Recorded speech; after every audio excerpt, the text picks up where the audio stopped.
Hello दोस्तों, स्वागत है आपका हॉरर नाइट्स की इस नई कहानी में। दोस्तों, मैं आशा करता हूँ कि आप सब अच्छे होंगे। दोस्तों, आज की यह घटना बिजूका के बारे में है। दोस्तों, आप में से कुछ लोग नहीं जानते होंगे कि बिजूका क्या है। दोस्तों, बिजूका एक ऐसा पुतला है जो खेतों में जंगली जानवरों से सुरक्षा करने के लिए लगाया जाता है। इंग्लिश में इसे स्केयरक्रो कहा जाता है। दोस्तों, आज की यह घटना बिजूका के ऊपर है। तो चलिए दोस्तों, आज की यह घटना बिना देरी किए शुरू करते हैं। दोस्तों, आज की यह घटना हमारे साथ शेयर की है विशाल सुमन जी ने। बिजूका की यह डरावनी कहानी एक ऐसे व्यक्ति के बारे में है जो अपनी मृत पत्नी की यादों में पूरी तरह से खो जाता है और मर जाता है, लेकिन एक दिन वह एक बिजूका बनकर लौटता है। यह कहानी हमारे गांव की है जहां पर सब खुशहाली से रहते हैं और सभी अपने काम में मस्त लगे रहते हैं। पर यहाँ पर एक भयानक सच ऐसा है जिसके बारे में सभी बात करने से डरते हैं। बात ऐसी है कि गांव से थोड़ी दूरी पर एक खेत है जहां पर कोई नहीं रहता और उस खेत का मालिक और उसका परिवार कुछ भी नहीं है। अब ऐसा सोचेंगे आप कि फिर तो लोगों ने उस खेत पर कब्जा कर लिया होगा। दरअसल कोई उस खेत पर कब्जा करने तो दूर, उस खेत की ओर मुड़ कर भी नहीं देखता। ऐसा इसलिए है क्योंकि उस खेत की रक्षा करता है एक भयानक बिजूका, और लोगों का मानना है कि उस बिजूका में उस खेत के मालिक की आत्मा है जो कि अपने खेत और उस खेत पर बने घर से काफी प्यार करता था। दोस्तों, उस आदमी के परिवार में केवल उसकी पत्नी ही थी जिससे वो काफी प्यार करता था, और एक दिन उसकी पत्नी एक लंबी बीमारी के चलते मर गई और वो आदमी अकेला हो गया।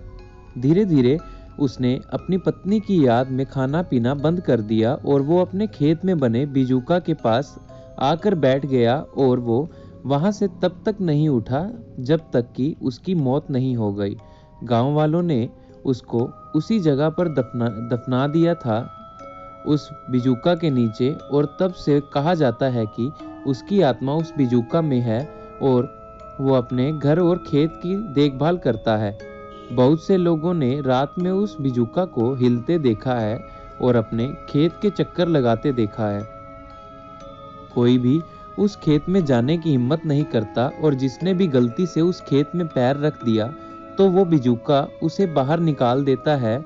बहुत से शराबी बहुत से समय पहले उस खेत में शराब पीने गए और उस खेत में पेशाब किया और दारू पीने लगे, तो उनकी महफिल में वो बिजूका भी शामिल हो गया और उसे देखकर सभी शराबियों का नशा उतर गया और सब उस जगह से भाग निकले। कई बार उस खेत के पास की सड़क से गुजरने पर बहुत से लोगों ने उस बिजूका को अपनी तरफ से देखते हुए देखा है। वो बिजूका किसी को कोई नुकसान नहीं पहुंचाता है और वो तब तक तो नहीं पहुंचाएगा जब तक कि लोग उसके घर और उसके खेत से दूर रहें। कोई भी आदमी उसके घर के अंदर नहीं गया, और जब उसकी पत्नी मरी तो किसी ने भी नहीं देखा था कि उसकी पत्नी का अंतिम संस्कार कैसे हुआ।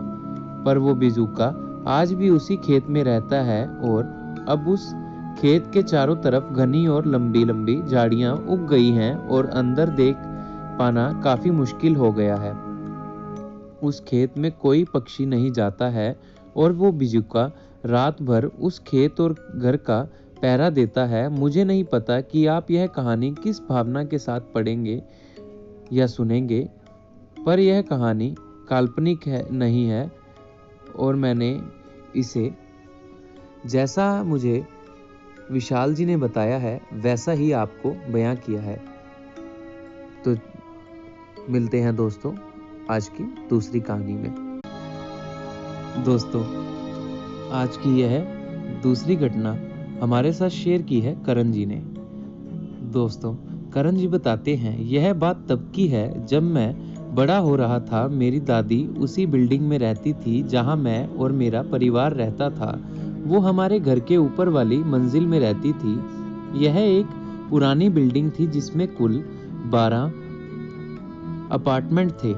वे मकान नंबर 2874 में रहती थी और हम 2868 में रहते थे। दोस्तों, मेरे जन्म होने के पहले से ही दादी माँ अकेली रहती थीं। उनके सोने वाले कमरे की तरफ जाने वाले हॉलवे में एक अलमारी थी जिसमें हर महीने एक अजीब सी घटना होती थी। महीने में एक बार मेरी दादी मेरी माँ को ऊपर बुलाकर उनकी अलमारी को चेक करने के लिए कहती थी। उन्होंने बताया था कि पिछली रात को उनकी अलमारी में से बहुत ज़्यादा शोर आ रहा था। एक बार मेरी माँ काम कर रही थी तो उन्होंने मुझे उनकी जगह पर दादी की मदद करने के लिए भेजा। मुझे नहीं पता था कि यह मेरे जीवन को परेशान करने और मेरे जीवन को अस्त व्यस्त करने वाले अनुभवों की एक शुरुआत होगी। जैसे ही मैंने दादी के कमरे में प्रवेश किया और मैं अलमारी की ओर बढ़ा तो मैं वहां का हाल देखकर दंग रह गया। दोस्तों, ऐसा लग रहा था कि मानो किसी ने पूरी अलमारी को अस्त व्यस्त कर दिया हो। उनके सारे कपड़े बक्से खुले हुए और सामान अलमारी से नीचे बिखरे पड़े थे। ऐसा लग रहा था कि मानो दादी के कमरे में कोई तूफान आया हो जो पूरी बिल्डिंग को छोड़कर केवल उनके ही कमरे में आया हो। मैंने दादी से पूछा कि यह कब से हो रहा है, तो उन्होंने बताया कि ऐसा पिछले 20 सालों से हो रहा है। मैंने उस समय इस बात पर ज़्यादा ध्यान नहीं दिया और मैं अलमारी को साफ सुथरा करके चला गया। इसके 2 साल बाद मेरी माँ का अचानक निधन हो गया तो मेरी दादी माँ ने हमारा साथ देने और हमें हिम्मत देने के लिए हमारे साथ रहने का फैसला किया ताकि इससे पैसे भी बच जाएं और हम सब साथ ही भी रह सकें। दोस्तों, इसके कुछ समय पहले ही दादी ने पैसे बचाने और सहायता पाने के लिए हमारे साथ रहने का फैसला किया। उस समय मेरे पापा ने मुझसे कहा कि तुम दादी के बेडरूम से कुछ ज़रूरी डॉक्यूमेंट ले आओ जो मैं वहां रख दिया था। तब मैं उदास मन से दादी के कमरे में जाने लगा पर मुझे कुछ अच्छा महसूस नहीं हो रहा था। जब मैं उस अलमारी के पास से गुजरा तो मुझे जोर जोर से किसी के अलमारी को पीटने की आवाज़ आ रही थी। लगा जैसे कोई उस अलमारी से बाहर निकलने की कोशिश कर रहा हो। इन सबको नज़रअंदाज करते हुए मैं आगे बेडरूम की ओर बढ़ा, लेकिन जैसे ही मैं अंदर कमरे में गया तो दरवाज़ा अचानक से बंद हो गया, जिससे मैं अंदर फंस गया। मैंने घबराहट के साथ दरवाजे को खोलने की कोशिश की तो पाया कि दरवाज़ा तो दूसरी तरफ से बंद था, लेकिन मेरा भाग्य अच्छा था तो मैंने थोड़ी कोशिश करके दरवाज़ा खोल दिया और मैं जितना जल्दी हो सके उतना जल्दी उस अपार्टमेंट से बाहर भागा।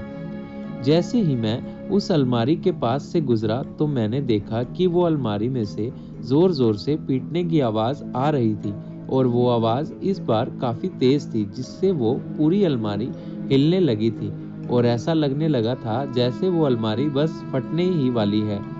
मैं पूरी तरह डर गया था और जैसे तैसे करके मैं अपने कमरे में पहुंचा। मैंने अपने पापा को दादी माँ के अपार्टमेंट की चाबियां दी और उनसे चिल्लाया, कहा कि आप ही जाकर वो काम कर लो, मैं नहीं जाने वाला।